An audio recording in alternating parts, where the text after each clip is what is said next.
क्या सीए और एसीसीए साथ में किया जा सकता है, और अगर हाँ तो इन्हें साथ में करने के क्या बेनिफिट्स होंगे और कैसे हम इन दोनों को मैनेज करेंगे। इन्हीं सवालों के जवाब हम इस वीडियो के अंदर देखेंगे। हाय, मैं हूँ CA Gaurav Sabharwal, a team commerce academy Indore से।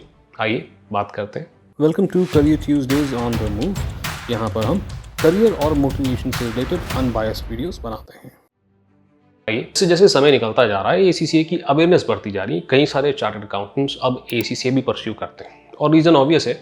एसीसीए चार्टर्ड अकाउंटेंट्स को 9 पेपर के एग्जामिशंस देता है, जिसके बाद 4 पेपर जो है 9 या 10 महीने के अंदर कंप्लीट करे जा सकते हैं। मगर काफी समय से अब स्टूडेंट्स ने ये भी इवैल्यूएट करना शुरू कर दिया कि क्या सीए और एसीसीए को साथ में किया जा सकता है, या अपने करियर की शुरुआत में वो दोनों कोर्सेज को साथ में करने का सोचते हैं, मगर उन्हें ये नहीं पता कि कैसे ये किया जाए, जो हम इस वीडियो में डिस्कस करेंगे।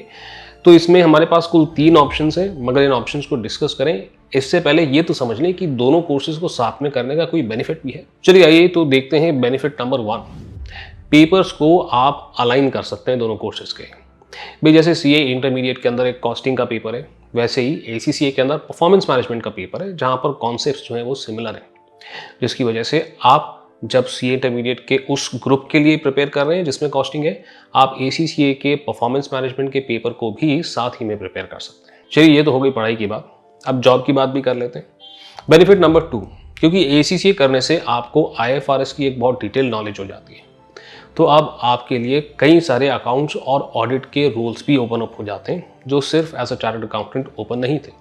स्पेशली बिग 4 जिनकी मेजर क्लाइंट्स मल्टीनेशनल कंपनीज हैं, उन्हें तो ऐसे लोग क्वालिफाइड चाहिए ही जिनको आईएफआरएस की एक डिटेल नॉलेज हो। और पॉइंट नंबर 3, देखिए चार्टर्ड अकाउंटेंसी डेफिनेटली बहुत अच्छा कोर्स है, बट यहाँ पर एक ग्लोबल रिकॉग्निशन नहीं है चार्टर्ड अकाउंटेंसी की, और कुछ ही कंट्रीज में आप सीए करके जॉब के लिए जा सकते हैं, जबकि एसीसीए 180 प्लस कंट्रीज में रिकॉग्नाइज्ड है।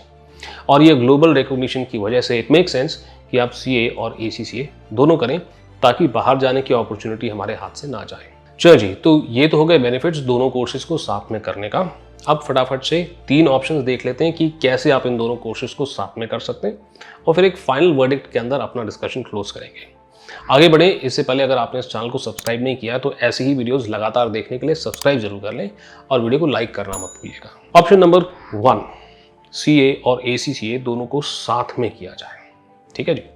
अब होता ये कि एसीसीए फ्लेक्सिबिलिटी देता है कि आप एक बार में एक पेपर पढ़ सकते हैं और उसका एग्जाम भी दे सकते हैं। एग्जाम भी हर 3 महीने में होता है, इसलिए हमने जैसे थोड़ी देर पहले डिस्कस किया कि सीए और एसीसीए के पेपर्स को साथ में अलाइन कर सकते हैं, ताकि प्रिपरेशन में आपका बहुत ज़्यादा समय ना लगे, और प्लान करके एसीसीए के पेपर्स भी आप बीच बीच में दे सकते हैं। आप में से कुछ लोग सोच रहे होंगे कि सर ये बोलने में तो आसान लग रहा है, बट क्या सच में लोग ऐसा करते हैं? द आंसर इज यस, सच में लोग ऐसा करते हैं। और एक ऐसे स्टूडेंट के साथ जो सक्सेसफुली सीए इंटरमीडिएट भी क्लियर कर चुके हैं और एसीसीए का स्किल लेवल भी फिनिश करने ही वाले, उनके साथ मैंने एक पॉडकास्ट किया था। पॉडकास्ट का लिंक आपको मिल जाएगा डिस्क्रिप्शन में, फटाफट जाकर उसे देख लें। किया जा सकता है ऐसा। यहाँ पर बस एक फ़ायदा ये होता है कि एसीसीए जो है ना, वो ग्रेजुएशन के साथ यानी कि 2.5-3 साल के अंदर फिनिश किया जा सकता है, और एसीसीए फिनिश करने के बाद फिर आपका पूरा फोकस जो है सीए फाइनल की प्रिपरेशन की तरफ जा सकता है। आइए देखते हैं ऑप्शन नंबर 2। ऑप्शन नंबर 2 के अंदर हम सीए पहले करें और फिर एसीसीए के अंदर 9 एग्जामिशन लेके एसीसीए के बाकी के 4 पेपर दें, और इस तरह से हम दोनों को कंप्लीट करें। यहाँ पर बस एक छोटी सी प्रॉब्लम ये होती है कि अगर आप सीए पहले करने का प्लान करते हैं तो आपका रिस्क बढ़ जाता है। भाई अगर फॉर एग्जाम्पल सीए करने में आपको ज़्यादा समय लग गया कुछ मल्टीपल अटेम्प्ट्स की वजह से, और सीए डिले हो गया, तो आपका एसीसीए का प्लान भी जो है वो साथ ही साथ में डिले हो जाएगा। मगर फाइनल वर्डिक्ट में इसके बारे में और बात करते हैं। फिलहाल ऑप्शन नंबर 3 मैं आपको बता देता हूँ, जिसके अंदर एसीसीए हम पहले करेंगे और उसके कंप्लीट होने के बाद हम चार्टर्ड अकाउंटेंसी को हाथ लगाएंगे। जैसा कि हमने डिस्कस किया, एसीसीए को कंप्लीट करने में कम समय लगता है, तकरीबन 2.5 साल के अंदर आप इसे कंप्लीट कर सकते हैं। फिर अपना ग्रेजुएशन करें और डायरेक्ट एंट्री रूट से आप सीए इंटरमीडिएट का एग्जाम दें। ग्रेजुएशन से कुछ समय पहले एसीसीए कंप्लीट हो जाता है, तो आप ग्रेजुएशन के साथ साथ ही सीए इंटरमीडिएट की प्रिपरेशन शुरू कर सकते हैं, और ग्रेजुएशन के कुछ ही समय बाद एलिजिबिलिटी होते से ही आप सीए इंटरमीडिएट का एग्जाम देकर उसे भी क्लियर कर सकते हैं। ये पॉसिबल होता है सीए की डायरेक्ट एंट्री रूट की वजह से। यहाँ पर देखिए आपका रिस्क बहुत कम हो जाता है। ग्रेजुएशन के साथ एसीसीए आप कंप्लीट कर सकते हैं, ACCA का पासिंग रेट अच्छा है, सक्सेस रेट अच्छा है, तो देयर आर गुड चांसेस कि ग्रेजुएशन से पहले ही आपका ACCA कंप्लीट हो जाएगा। दूसरी बात, आप CA इंटरमीडिएट करते से ही जॉब के लिए जा सकते हैं और जॉब में यहाँ पर आपको एक प्रॉपर सैलरी भी मिलेगी। एंड जॉब के साथ आप अपने CA फाइनल के ग्रुप एक एक करके दे सकते हैं। मैं ऐसे कई सारे लोगों को जानता हूँ जिन्होंने CA फाइनल इस तरह से कंप्लीट किया है जॉब के साथ। And that finally brings me to our final verdict कि कौन सा ऑप्शन हमें चूज करना चाहिए। तो आइए उसके बारे में फटाफट से डिस्कशन करते हैं। देखिए, सबसे पहली बात तो ये है कि ACCA पहले करने से रिस्क हमारा कम हो जाता है। एक प्रॉपर सैलरी के साथ आप जॉब कर सकते हैं।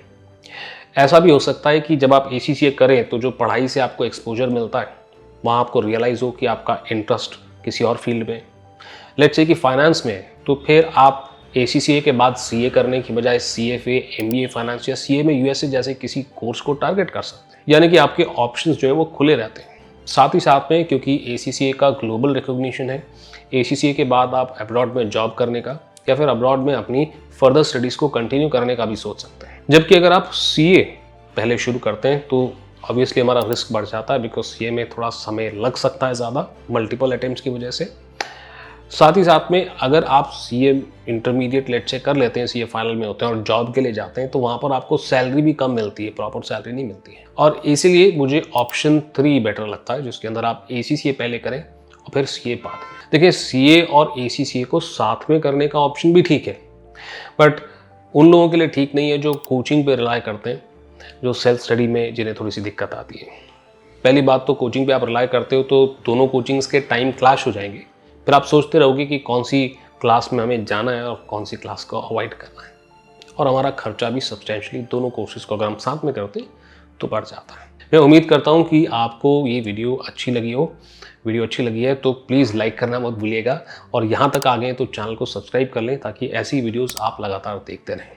मैं यानी कि CA गौरव सब्रवाल आपसे मिलता हूँ अगले वीडियो में।